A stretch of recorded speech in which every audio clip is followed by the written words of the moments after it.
Dig a Minecraft. Negative. Dig a block and Kraken. Negative.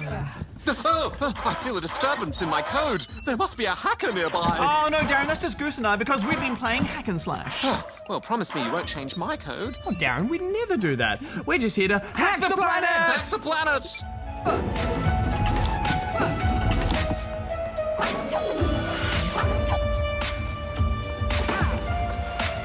The term hacking refers to the furtive manipulation of computer code.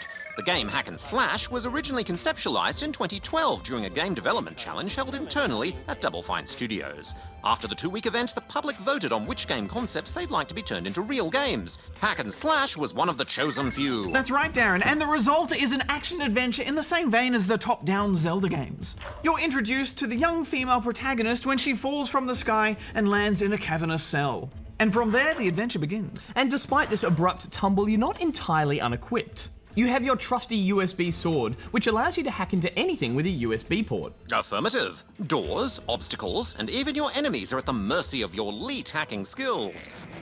Yeah. And the whole game is controlled by the keyboard to make you feel like a true keyboard warrior. Yes, and I quite like that, Darren. I liked playing a game like this with a keyboard again. It took me back to the old DOS days. I don't know, Bajo. I still thought the controls were a bit clunky. You have a bottomless inventory, but can only assign 5 items at a time, and it can be awkward trying to equip items to an assigned slot. There are strong characters and colourful enemies. Although I would have liked to bump into a few more NPCs, the world just felt a bit empty. Oh, there are plenty of baddies to take on, though. By hacking into enemies, you bring up a panel which allows you to manipulate their code and change their behaviour. Oh, for example, you can make them fight for your team. Yes, my minion, destroy them all! Yes, or you can make them heal you instead of hurting you. There's also just enough control and flexibility for you to play around with different techniques to keep combat interesting. As you progress, you don't get better weapons to take out enemies, you actually get better tools to manipulate the game itself. Oh, indeed. For example, there's a boss that is impossible to damage or hack, but by modifying your character and slowing down the world around you, you can zip right past him. Yes, there are plenty of encounters like this, which are fun to solve. You also acquire artifacts which control the world in unique ways, like the one which reveals the game's code over the top of the playable zone. Super handy. Yeah, I agree. Seeing hidden code platforms or identifying paths is often the key to progression. After just a few hours, I really felt myself getting the hang of this game and I was really enjoying the challenge. The game has a great pace and uses the hacking mechanics so well up until this point. Affirmative. There is a harsh difficulty spike about 3/4 of the way into the game. This is when you'll start to come across much more complex code-based puzzles. There are hacking algorithms within hacking algorithms. It's hackception!